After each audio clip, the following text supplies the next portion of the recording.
Press conference করলেন বাংলাদেশের প্রাক্তন প্রধানমন্ত্রী শেখ হাসিনা।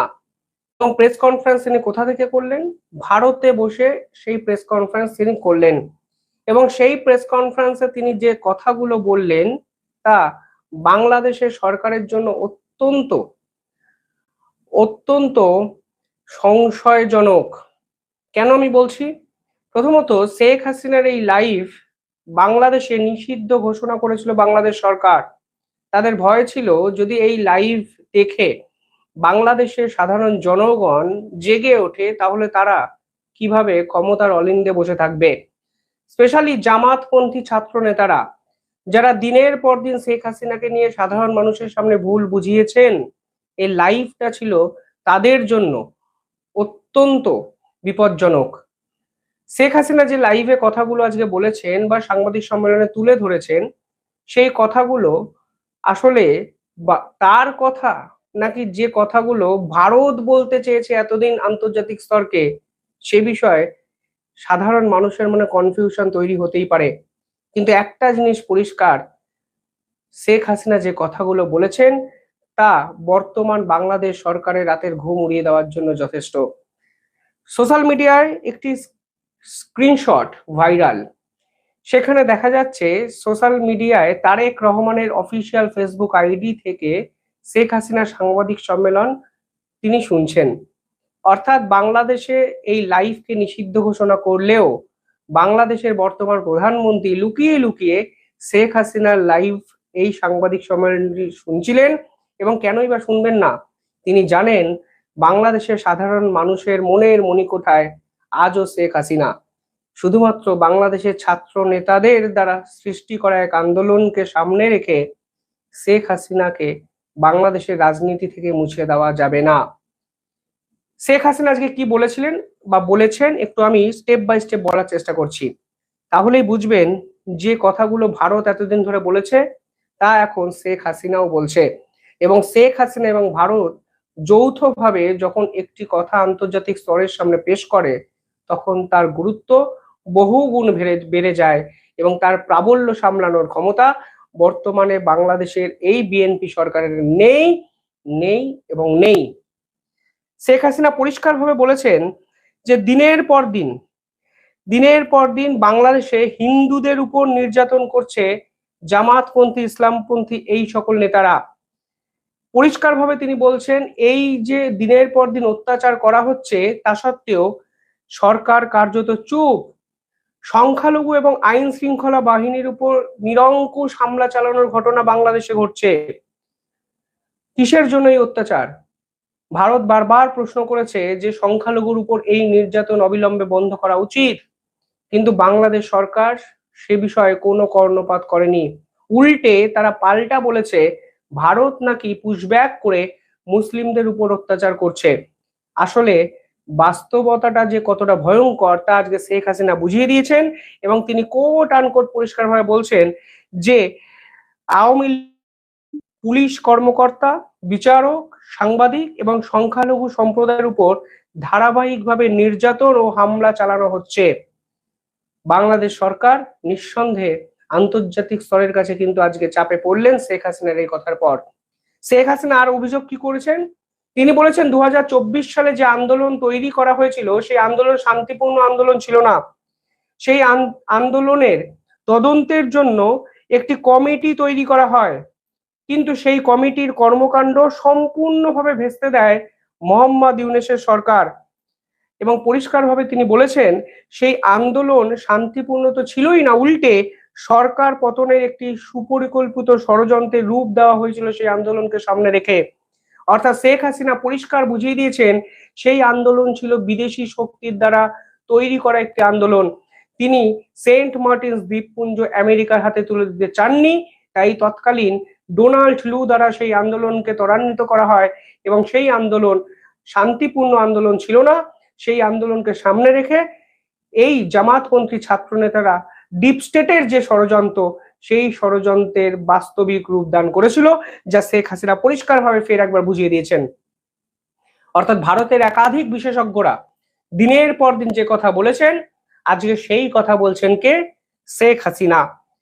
পাশাপাশি আজকে পরিষ্কারভাবে তিনি বলছেন, যদি 2024 সালের এই যে ছাত্র বিক্ষোভ এবং সেই বিক্ষোভের যারা মারা গেছেন সেই তার পিছনে আসল দোষী কারা সে বিষয়ে তদন্ত করার সৎ উদ্দেশ্য সরকারের থাকতো, তাহলে জুলাই আগস্টের এই হিংস্রতার নিরপেক্ষ তদন্তের জন্য যে বিচার বিভাগীয় কমিশন তৈরি হয়েছিল তা মোহাম্মদ ইউনূসের সরকার এসে বন্ধ করতো না।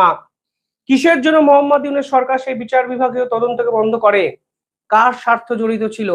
শেখ হাসিনা তো দেশ থেকে ভারতে চলে আসেন, কিন্তু শেখ হাসিনা চেয়েছিলেন সেই জুলাই বিপ্লবের একটি নিরপেক্ষ তদন্ত হোক, কিন্তু কিসের জন্য সেই তদন্ত কমিশন ভেস্তে দেওয়া হয় সেই প্রশ্ন আজকে পরিষ্কারভাবে তুলেছেন শেখ হাসিনা। আরো ইন্টারেস্টিং বিষয় হলো, অত্যন্ত গুরুত্বপূর্ণ একটি পয়েন্ট আজকে শেখ হাসিনা সাংবাদিক সম্মেলনে বলেছেন। তিনি পরিষ্কারভাবে বলেছেন যে তিনি যখন ভারতে চলে আসেন তারপর থেকে বাংলাদেশের অর্থনৈতিক অবস্থা ক্রমশ খারাপ জায়গায় চলে গেছে। বাংলাদেশের জিডিপি ক্রমশ হ্রাস পেয়েছে, ব্যাংক ঋণ খেলাপি হয়ে পড়েছে, দারিদ্র বেড়েছে এবং কলকারখানা বন্ধ হয়ে গেছে। এবং শেখ হাসিনার সময় যে বস্ত্র শিল্প বাংলাদেশের মেরুদণ্ড ছিল সেই বস্ত্র শিল্প কার্যত শুয়ে পড়েছে ভারতের উত্থানের ফলে। অন্যদিকে ভারতের ফ্রি ট্রেড এগ্রিমেন্ট হয়েছে ইউরোপীয় ইউনিয়নের সঙ্গে, ফলে এতদিন অবধি বাংলাদেশের বস্ত্রশিল্পীরা যে সুযোগ সুবিধা ইউরোপের মার্কেটে পেতেন, আজকে থেকে ভারতের বস্ত্রশিল্পীরাও সেই সুযোগ সুবিধা কিন্তু পাবেন। এর ফলে ভারত এবং বাংলাদেশের বস্ত্রশিল্পকে নিয়ে দ্বৈরথ আন্তর্জাতিক স্তরে কিন্তু নতুন মাত্রা যোগ করলো এবং ভারতের সামনে বাংলাদেশের বর্তমান বস্ত্রশিল্পীরা অসহায় আত্মসমর্পণ করলো শুধুমাত্র মোহাম্মদ ইউনূসের ভুল পলিসির জন্য। বাংলাদেশের জিডিপির আজকে এই অর্থনৈতিক মন্দা, এই মুদ্রাস্ফীতি চরম জায়গায় পৌঁছালো এবং এর জন্য একমাত্র দায়ী মোহাম্মদ ইউনূসের সরকার। শেখ হাসিনা আজকে এই কথা বলেছেন যা ভারত এক্স্যাক্টলি এতদিন ধরে বলে আসছে। শুধু তাই নয়, আরো ইন্টারেস্টিং কিছু কথা শেখ হাসিনার পক্ষ থেকে কিন্তু বলা হয়েছে। শেখ হাসিনার এই সাংবাদিক সম্মেলনে অত্যন্ত গুরুত্বপূর্ণ একটি পয়েন্ট উঠে আসে। সেখানে বলা হয় বাংলাদেশকে দ্বিতীয় পাকিস্তান বানানোর ছক কষা হয়েছে, অর্থাৎ বাংলাদেশে দ্রুত মৌলবাদের দিকে ধাবিত হচ্ছে এবং দ্বিতীয় পাকিস্তানে পরিণত হচ্ছে এবং এটি ভারতীয়দের জন্য অত্যন্ত উদ্বেগের বিষয়। এই কথা আজকে সাংবাদিক সম্মেলনে বলা হয়েছে। শেখ হাসিনার সামনে তার পুত্র জয় এই কথা বলেছেন, অর্থাৎ পরিষ্কার হয়ে যাচ্ছে শেখ হাসিনা ভারতের ক্ষতি হতে পারে এই রকম কথা বাংলাদেশকে হুঁশিয়ারি দিয়ে আজকে সকলের সামনে তুলে ধরেছেন বাংলাদেশ সরকারের বর্তমান কার্যকলাপে। সত্যি তো দ্বিতীয় পাকিস্তান হয়ে গেছে বাংলাদেশ। বাংলাদেশে মোহাম্মদ ইউনূসের সময় আইএসআই নেতারা কক্সবাজার, চট্টগ্রাম, শিলিগুড়ি করিডোরের কাছে লালমনিরহাট একাধিক জায়গায় ফ্রিকুয়েন্টলি ট্রাভেল করেছেন। হামাসের লোকজন এসছে বাংলাদেশে, লস্করি তৈবা, জৈশি মোহাম্মদের শীর্ষস্থানীয় নেতারা বাংলাদেশে ঢাকাতে একটি হাই ভোল্টেজ মিটিং করেছেন। আমি সেই ভিডিও সেই ছবি আপনাদের দেখিয়েছি বারংবার। বাংলাদেশ পাকিস্তানের সঙ্গে একাধিক অস্ত্র চুক্তি শুধু করেছে তা নয়, স্বাধীনতার পরে বহু বছর পর থেকে করাচি থেকে উড়োজাহাজ এসে পৌঁছেছে বাংলাদেশে। করাচি বন্দর থেকে জলপথে বড় বড় জাহাজে অস্ত্র এসে পৌঁছচ্ছে বাংলাদেশে, কখনো বা ঢাকায় এসে পৌঁছাচ্ছে অস্ত্র, যে অস্ত্র বাংলাদেশের স্থলপথ দিয়ে রোহিঙ্গাদের হাতে তুলে দিয়েছিল মোহাম্মদ ইউনূসের সরকার। এবং পাকিস্তান অফিসিয়ালি স্বীকার করেছে বাংলাদেশকে দিয়ে তারা এবার ভারতের উত্তর পূর্ব দিকে আক্রমণ করতে পারে। অর্থাৎ এই বাংলাদেশ এখন দ্বিতীয় পাকিস্তান হয়ে গেছে, যা ভারতের জন্য অত্যন্ত ক্ষতিকারক। আজকে বাংলাদেশের সাবেক প্রধানমন্ত্রী শেখ হাসিনা এই কথাগুলো আন্তর্জাতিক স্তরের সামনে বলেছেন এবং মোহাম্মদ ইউনূস এবং তারেক রহমানের এই সরকার কিভাবে ভারত বিরোধিতা করতে গিয়ে ভারতের সুরক্ষার সঙ্গে ছেলে খেলা খেলছেন সে কথা আজকে সকলের সামনে তিনি বললেন। এই প্রেস কনফারেন্স কেন ভারতের জন্য ইম্পর্টেন্ট? প্রথমত, মোহাম্মদ ইউনূস সরকার শেষ এক বছরে ভারতকে একাধিকবার চিঠি দিয়েছিল। আপনাদের হয়তো মনে আছে কেন চিঠি দিয়েছিল জানেন? তারা ভারত সরকারকে অনুরোধ করেছিল যে শেখ হাসিনা ভারতে আছে থাকুক, কিন্তু ভারতে থেকে তিনি যেন কোনো মুখ না খোলেন। এক অদ্ভুত দাবি। শেখ হাসিনাকে অতিথি আপ্যায়নে ভারত জায়গা দিয়েছে। বাড়িতে যদি কোনো অতিথি আসে তাহলে আমরা কি অতিথিকে বলি যে চুপচাপ থাকো, মুখ বন্ধ করে থাকো, তুমি ভাই কোনো কথা বলো না? অতিথিকে যতটা সম্মান দেওয়া দরকার, ভারত তার থেকে অনেক বেশি সম্মানে শেখ হাসিনাকে ভারতে এই মুহূর্তে জায়গা দিয়েছেন।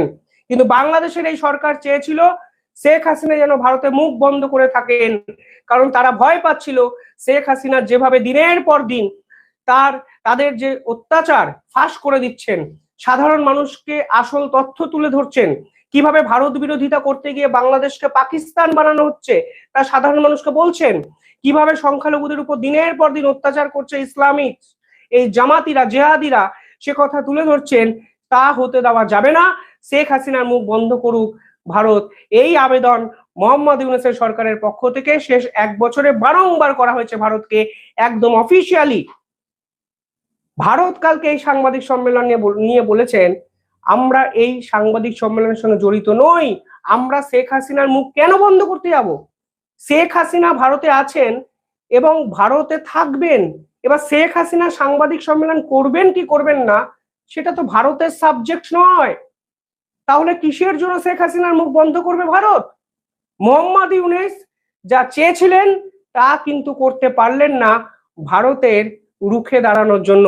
এবং আজকে দেখুন শেখ হাসিনার সাংবাদিক বৈঠকে যে কথাগুলো বললেন, হুবহু ভারত সে কথাগুলো শেষ 1-1.5 বছর ধরে বলেছে। বাংলাদেশের অর্থনৈতিক পতন, এর পাশাপাশি পাকিস্তান হয়ে যাচ্ছে বাংলাদেশ, এই নির্মম সত্যটা আজকে শেখ হাসিনা বললেন, একদম ভারতের কপি ক্যাট কথা। অর্থাৎ এই বৈঠক ভারতের জন্য কিন্তু গুরুত্বপূর্ণ। ভারত যা বলেছে আন্তর্জাতিক স্তরকে, কালকের পর থেকে বিদেশি সংবাদপত্রগুলো এটুকু বলবে যে শেখ হাসিনাও সেই কথাগুলো বলেছে। এটাই বাংলাদেশের আসল চেহারা, যেখানে সংখ্যালঘুদের উপর অত্যাচার হচ্ছে। এটাই বাংলাদেশের আসল চেহারা, যেখানে বাংলাদেশ পাকিস্তান হয়ে যাচ্ছে। এটাই বাংলাদেশের আসল চেহারা, যেখানে 2024 সালে জামাতপন্থী ছাত্র নেতারা যে আন্দোলন করেছিল তা শান্তিপূর্ণ ছিল না। এই বিশ্বাস আপনারা এবার থেকে করুন, কারণ মোহাম্মদ ইউনূস ক্ষমতায় এসেই তদন্ত কমিশন ভেস্তে দিয়েছে, বন্ধ করে দিয়েছে। অর্থাৎ বাংলাদেশের প্রাক্তন প্রধানমন্ত্রী শেখ হাসিনা সাংবাদিক সম্মেলন করে শুধুমাত্র বাংলাদেশের জামাতপন্থী ছাত্র নেতাদের যে ঘুম উড়িয়ে দিচ্ছেন তা নয়, তিনি প্রত্যক্ষ হুঁশিয়ারিও কিন্তু দিয়ে রেখেছেন ডিসেম্বরে তিনি দেশে ফিরবেন। ডিসেম্বরে বাংলাদেশের বিজয় দিবস, এবং সেই সাংবাদিক সম্মেলনে একটা বার্তা স্পষ্ট, তিনি ফের ভারতকে পাশে চাইছেন।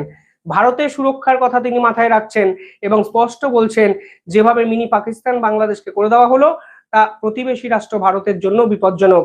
ফলে প্রচ্ছন্ন বার্তা ভারতকেও যে ভারত যেন এই বাংলাদেশকে কোনোভাবে আর টলারেট না করে। এই বাংলাদেশ পাকিস্তানের যে লং টার্ম জিওপলিটিক্যাল গোল সেটা এখন সার্ভ করছে। ফলে এই বাংলাদেশের কোনো ক্ষমা নেই, তা আজকে শেখ হাসিনার পক্ষ থেকে স্পষ্ট বলে দেওয়া হলো মোহাম্মদ ইউনূস এবং তারেক রহমানকে হুঁশিয়ারি দিয়ে। আপনারা কিভাবে দেখছেন পুরো বিষয়টি? পাশাপাশি আরো একটা ইম্পর্টেন্ট কথা আমি একটু ছোট করে বলে দিই। শেখ হাসিনা আজকে বলেছেন যে তিনি যদি দেশে ফেরেন হয়তো তার বিপক্ষে বিচার প্রক্রিয়া শুরু করতে পারে, তাকে জেলে ঢুকিয়ে দেওয়া হতে পারে, কিংবা তাকে মেরেও ফেলা হতে পারে, অনেকে সেইটা বলছেন।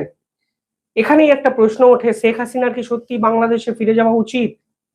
শেখ হাসিনার সত্যি কি বাংলাদেশের এই জামাতিদের সামনে গিয়ে দাঁড়ানো উচিত, যেখানে কোনো লিগাল ইমিউনিটি নেই? সেখানে সত্যি কি বাংলাদেশে ফিরে যাবেন শেখ হাসিনা? এই প্রশ্ন আমি আপনাদের উদ্দেশ্যে রাখলাম।